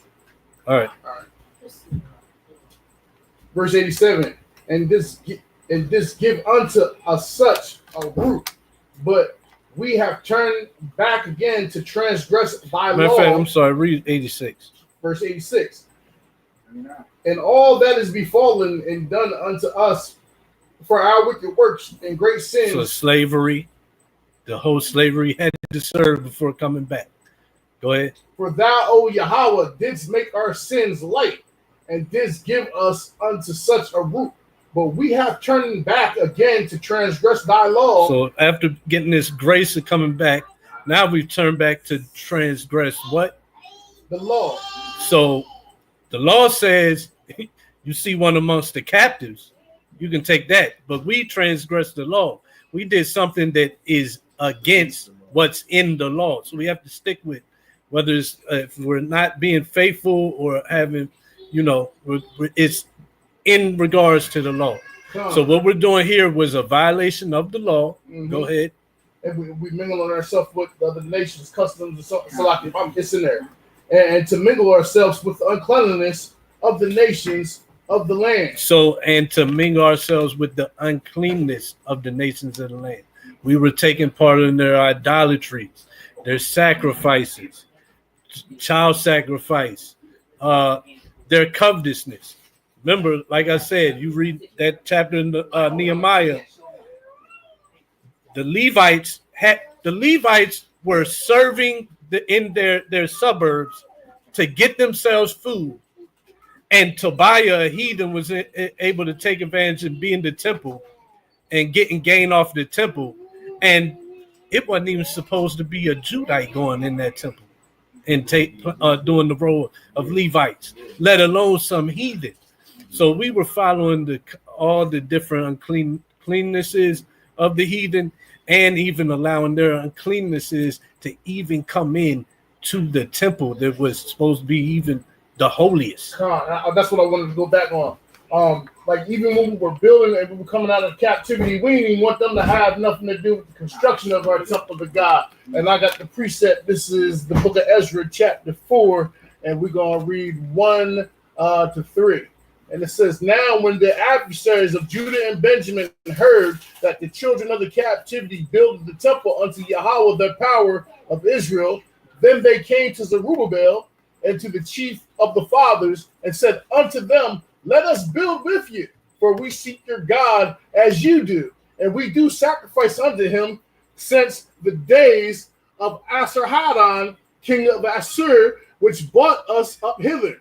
But Zerubbabel and Jeshua and the rest of the chief of the fathers of Israel said unto them, ye have nothing to do with us to build an house unto our power, but we ourselves together will build unto Yahweh our power of Israel, and as King Cyrus, the king of Persia, have commanded us. So they didn't even want the heathen to even lay a stone to even help them build a temple to the Most High God with them. That's how set apart they wanted to be from them. I got that understanding. Okay.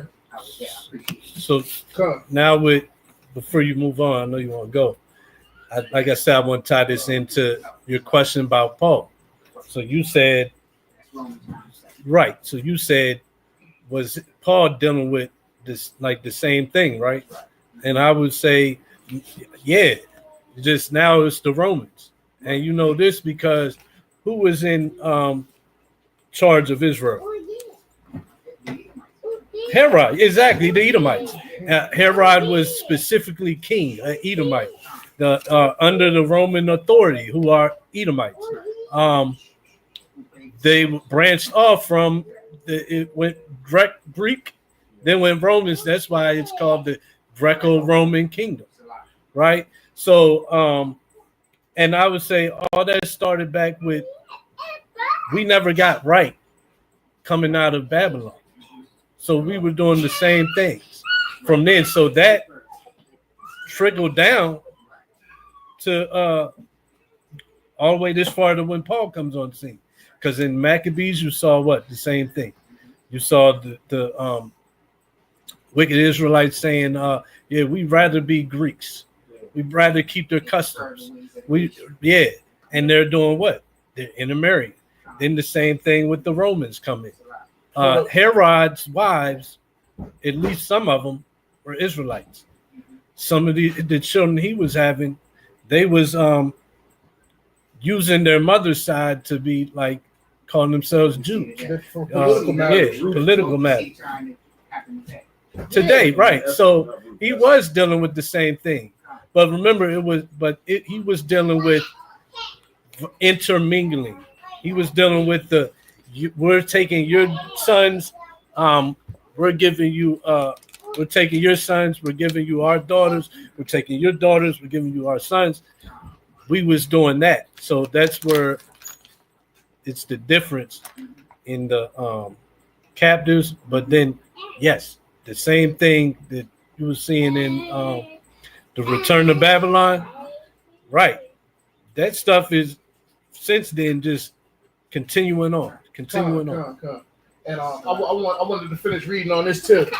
And it says, then the people of the land weakened the hands of the people of Judah and troubled them in building, and hired counselors against them and frustrated them their purpose all the days of Cyrus of Persia, even until the reign of Darius, king of Persia. So when we didn't allow them to build with us, just like today, like when they did COINTELPRO or whatever, they tried to do things so that it could weaken the things that we was doing. You know what I mean?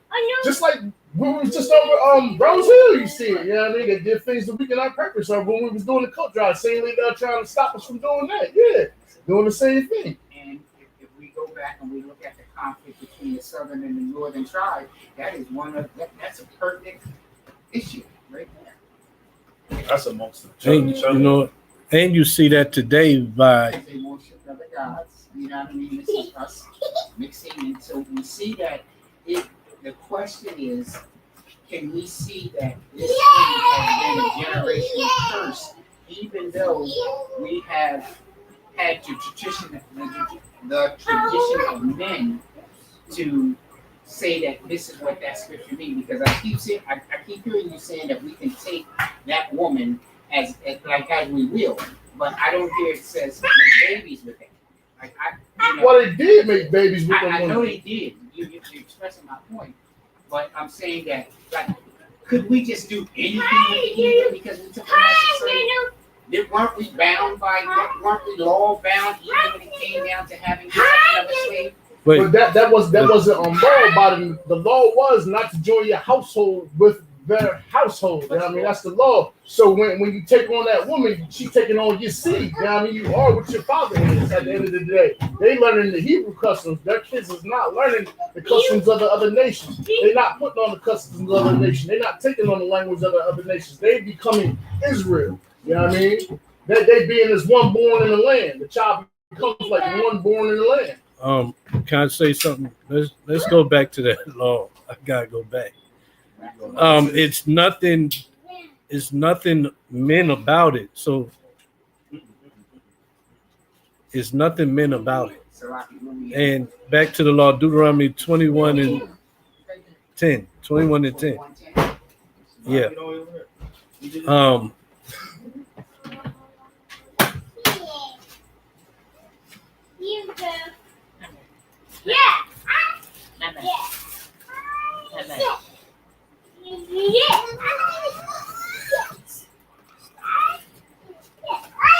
Now, repeat that of what you had said about going into the captive woman.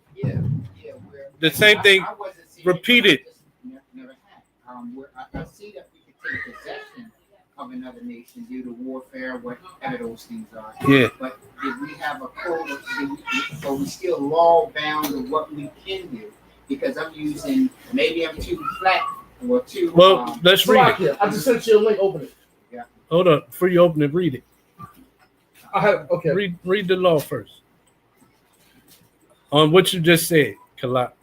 Yeah, that we're going to ask. When I'm still going with Deuteronomy 7 and 3, when I'm dealing with Exodus 20, 23, 32, I'm still looking at a holy seed being made separate, right? And that is our seed. Yeah, and this is part of the separateness. Go ahead. Here we go.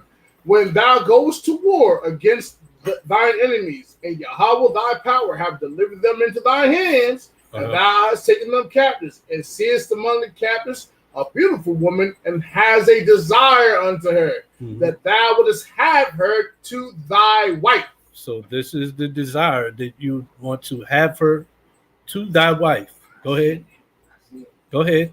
Then thou shalt bring her home to thine house, and she shall shave her head and pare her nails, and then she shall put off the raiment of her captivity from off of her, and shall remain in thine house, and be well her father and her mother for a full month. And after that thou shalt go in unto her. So after the month thou shalt and be her husband, and she shall be thy wife. Thou shalt go in unto her. What's that mean?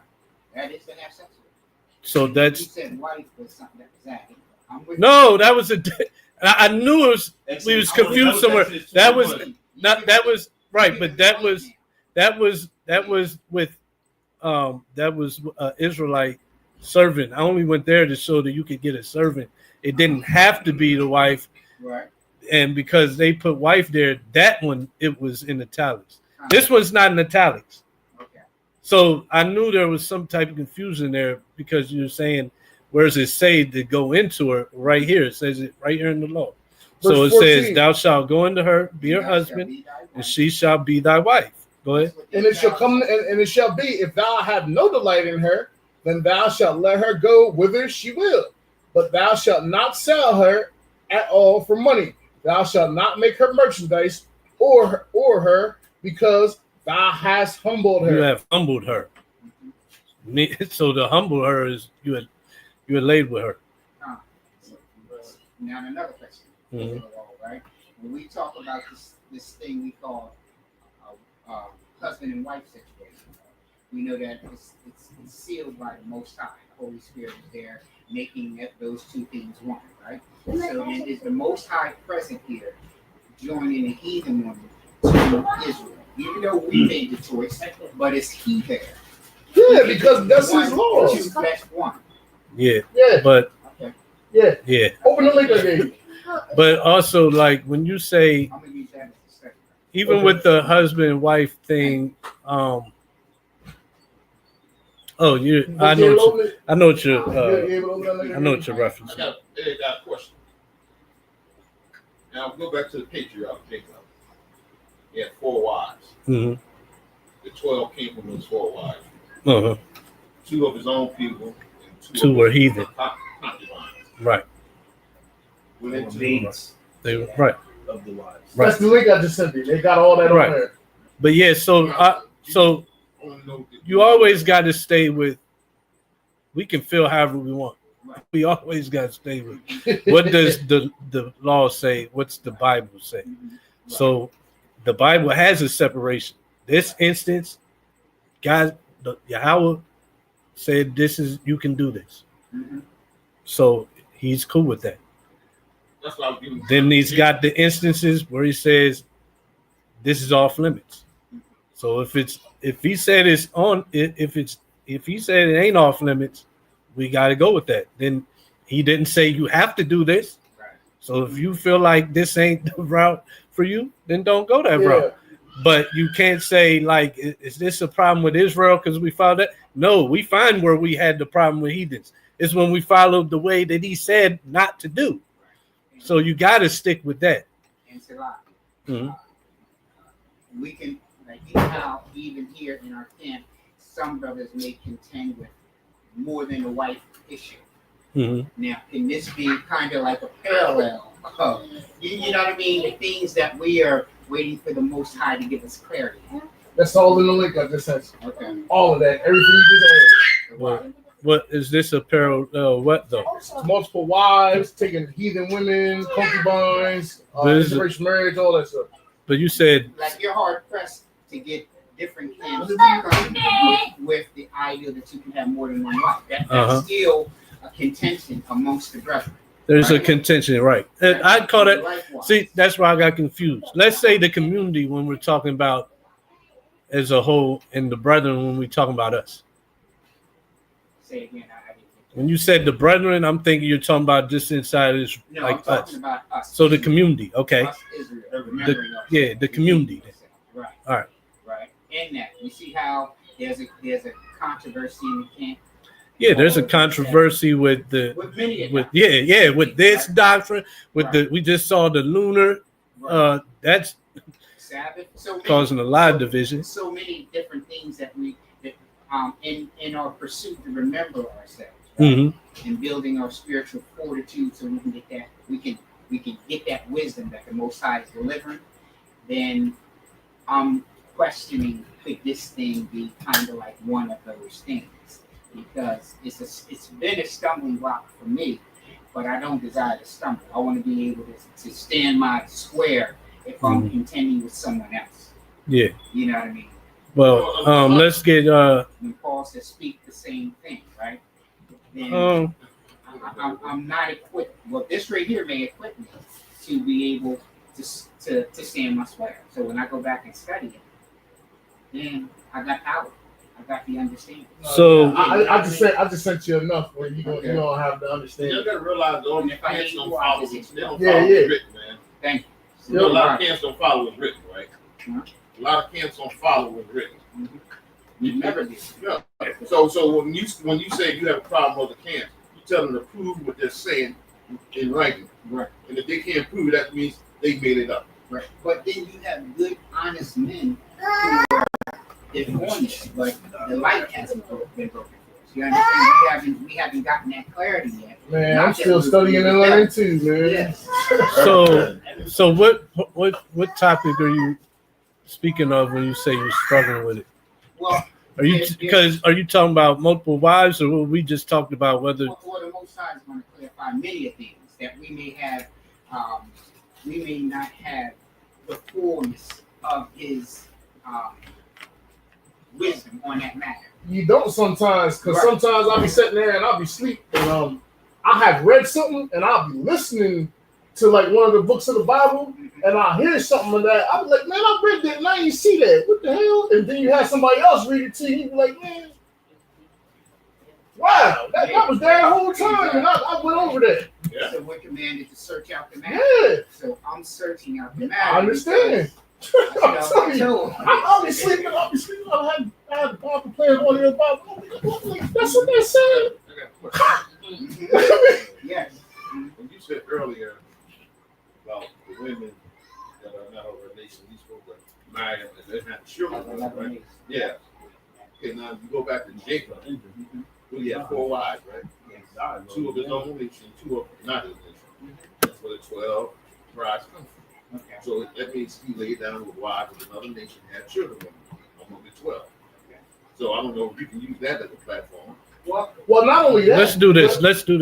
Let's go back to the reading, Okay. and we can keep busting this up when we Yeah. close out. All right.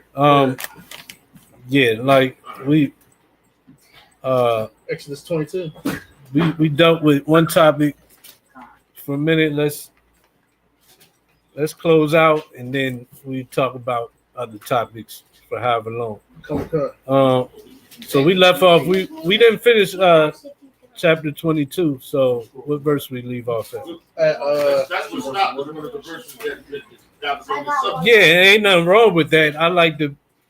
That's what we're here to do. Get full understanding. So I just don't want to go off to another topic. No. What I was referring to what he said earlier. Right. No, I know. I'm just saying, like, the direction we going, we just gonna keep going. So let's finish this out, and then when we close out, we can do that. Yeah, let me ask you another one. Oh, Hold on. Yeah. But hold on. Well, is it a question about what we're reading? Yeah, I was going to ask him, is he having a problem with having multiple wives? Oh, No. We'll talk about that after later. class. We'll talk about that later. All right, let's go back. Yeah, let's go back after class. We can continue. We about done. Verse chapter 22 is right. Is that where we left? Yeah. All right. Yeah. We almost done. Chapter 2. Yeah. All right, verse 22. Yeah, we had like Wait. We didn't even get, We on we didn't get past that. No. We didn't read. Oh, We're 19. 16. We read that. Yeah, We're on 17 or 18. Yeah, there 18. Yeah, 18. Salaki, we're at 18. Thou shalt not suffer a witch to live. So that's simple. Witches got to go. And just because she looked good, just for those those out here chasing after women, look, once she you can see go in her house, she got the sage burning, the candles, and the star with chalk drawn on the carpet. You gotta go, man. You gotta get up out of here, because don't suffer a witch to live. You can't kill her right now, but in the Israel kingdom, witches, they got to go. Yeah, they gotta go. This even talking about drug dealers and stuff too. You know what I mean? Because if you're a drug dealer, you selling spells. You know what I mean? You casting spells on people. If you selling cocaine, you selling crack cocaine. That's a potion. 1 part water, 1 part cocaine, 1 part baking soda. That's a potion. No, that's it. I like that you brought that out. I like that you brought that out, because some people will say, I can sell drugs. Nowhere in the Bible does it say you can't sell drugs. Like, I'm not going to sell to my people, because I know we're the temples of the Most High, but I can sell to the heathen because we're the ones that's separate. And it doesn't say I can't sell drugs, but like you just said, suffer not a witch to live, and those are all parts of witchcraft, because what they doing? They putting spells. They put spells on people. Anywhere you see witchcraft in the Bible is talking about pharmakia. Pharmakia is drug abuse and the sale of drugs. Yeah, you're seeing things. You're seeing you're taking substances that either they make you see things that ain't there, or they take a hold of you, and now you're doing anything to get the next. You're chasing a feeling that they'll never be replicated. But you spend the rest of your life chasing that feeling. You'll sell your body for it. You'll steal from your mom, your dad. You'll even kill for it. That's witchcraft. Salaki, and like Captain says that, or did you say, Captain Yakanan, when we call a witch can be both male or female? Yeah, warlock or a wizard, yeah. Go ahead. Witch doctor. 19. Verse 19. Whosoever lieth for beast shall surely be put to death. So that's them shows in Mexico. yeah. They wonder why, you're going through this stuff with Trump and the border and all that. Well, one thing, not obviously that ain't gonna fix all the problems, but one thing, you might want to get rid of them shows in Tijuana. The what are they called? The donkey show. Oh man, that's awful. You ain't never heard about them? Nah, I don't know nothing about no donkey show. Mexico got donkey shows. What's that all about? No, it's a breaking of the law we just read. I'm gonna leave it at that. He that sacrificed unto any god, save unto Yahweh only, he shall be utterly destroyed. Mm-hmm. So celebrating all them holidays, all of these American holidays, yeah, you sacrificing to another god. You can just pick a holiday and you sacrifice them to another god. Mm-hmm. Point blank, period. Yeah, I mean. If you celebrated, you just celebrate 4th of July, you just celebrated the dog days of summer. Yeah, I mean, you was giving praise to Anubis or Sirius. That's what they call Sirius A, B, and C, aligned with the sun to make it the hottest days of the summer, cause the heat wave. Mm-hmm. Verse 21, thou shalt neither vex a stranger nor oppress him, for ye were strangers in the land of Egypt. You shall not afflict any widow or the fatherless children. If thou afflict them in any wise, and they cry at all unto me, I will surely hear their cry. Mm-hmm. And my wrath shall wax hot, and I will kill you with the sword. And your wives shall be widows, and your children fatherless. Mm-hmm. Go ahead. If thou lend money to any of our people that is poor by thee, thou shalt not be to him as a usurer, Salakia, a usurer, neither shall thou lay upon him usury. So when we loan money to each other, we ain't supposed to ask for interest. Heathen is different, but I think he gives us that later on in the law. But yeah, amongst ourselves, no interest. Go ahead. If thou at all take thy neighbor's raiment to pledge, thou shalt deliver it unto him by that the sun goeth down. Mm-hmm. For that is his covering only. It is his raiment for his skin, wherewith shall he sleep. And it shall come to pass when he crieth unto me that I will hear, for I am gracious. So basically, like now we got homes and stuff. They got heat, whatever. It's talking about if you give like your raiment, your coat or whatever, it's like, hey, hold this until I pay you back, right? You wasn't supposed to keep it at night because it gets cold and he needs that to stay warm through the night. So you're going to have to give it back to him, maybe get it tomorrow. And when daytime come on and hold it again but you wasn't supposed to keep it overnight. Can't really use that today, but that's what that's talking about. You might give something you own. Or all right, let's say you let your peoples hold your car till you pay them the money back. But you gotta have that car to go to work. Well, he gotta let you use that car to go to work. But then maybe when you get off, get that car back from you. That's kind of what it's going into. You can't take away something that your brother or sister needs for survival just because he or she owes you something. So this is giving an example at night. He needs that raiment at night. So you got to give it back at night. But don't say you can't go get it again in the day when he don't need it again. So it's basically showing what? Love your brother as yourself. Right. Go ahead. Thou shalt not revile the God, nor curse the ruler of thy people. Thou shalt not delay to offer the first of thy right fruits and thy liquors. The firstborn of thy sons shalt thou give unto me. The Most High is blessing us. We know that if we getting everything from him, you're supposed to give the first. Before we take part of anything that we get from him, get a first back. Go ahead. Likewise shalt thou do with thine oxen and with thy sheep. 7 days it shall be with his dame. On the 8th day thou shalt give it me. Mm-hmm. And ye shall be holy men unto me. And the dam is talking about with his mother, right? The dame. It's talking about, I think it's talking about with his mother. 8th day, though, you separate it. But go ahead. And thou shalt be holy men unto me. Neither shall ye eat any flesh that is torn of beasts in the field. Ye shall cast it to the dogs. So we don't eat things. And another law is if it dies of itself. But right here it's letting you know if it's torn of beast, cast to the dogs. Can't eat it. Simple and plain. Can't eat it. Why? Yahweh said that. Simple. Go back to verse 29. Mm-hmm. Go ahead. As today's term, how do you do this? Thou shalt not delay to offer the first of thy ripe fruits and of thy liquors, the firstborn of thy sons shalt thou give unto me. So, I mean, we can't really do this because we don't have a temple. Those first ripe fruits, the liquors were supposed to go to the Levites, to the temple. So we don't have to do that today. We really can't. Okay. I ain't even gonna say we don't have to, but we can't. And then with the firstborn of thy sons, you had to redeem them. You had to redeem the firstborn because what can the priest do with your sons? They can't eat your sons. You can't have them be slaves to the priest. But the law tells you that. You redeem your sons. He gives us a price that you redeem them with. But either way, you would have to redeem them with who? The Levites. So, but no, you would give money. You would give there's a price to redeem your sons. Okay, all right.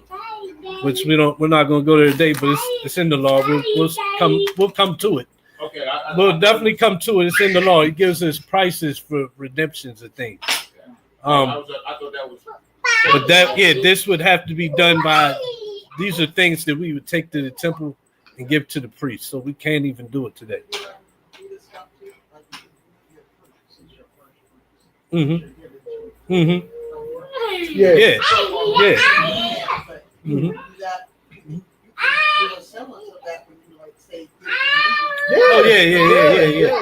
Yeah. Right.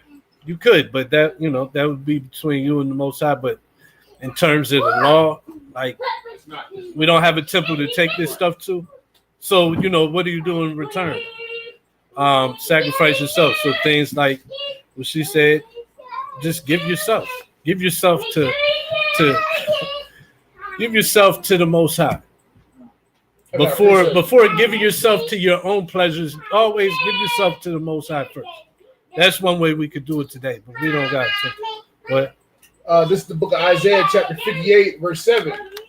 Is it not to give thy bread to the hungry, and that thou bring the poor that are cast out to thy house? When thou seest the naked, that thou cover him, and that thou hide not thyself from thine own flesh. Then shall thy light break forth as the morning, and thine health shall spring forth speedily, and thy righteousness shall go before thee. The glory of Yahweh shall be thy reward. So yeah, you are supposed to do stuff like that and give what food you can to the needy of our people and clothe them as well. Yeah, and then the Most High said He gonna reward you for that. So yeah, that does kind of quantify that as the same thing. Mm-hmm. Yeah. Yeah, that's valid today. If you read further down in 58, 7 on down, it's actually some of the things that we're supposed to do on the Sabbath as well. So for us passing out stuff on the Sabbath, you're not breaking the Sabbath. That's works. You know what I mean? Mm-hmm. That's doing good on Sabbath. Yeah. Not not going to do your own pleasure. Cut. Right. So yeah, we'll wrap it up with that. This has been the Hebrew Chosen Elect Shabbat service and reading. Hope it was edifying for everybody online. Donations, if you'd like to help out the ministry, give alms, you can do so through Cash App at Hebrew Chosen Elect, cash tag Hebrew Chosen Elect, the water in advance. Before lastly, end by giving all praise, glory, and honor to Yahweh by Shem Mashiach Yahweh Shai, Shabbat Shalom, and Kwam Yashav.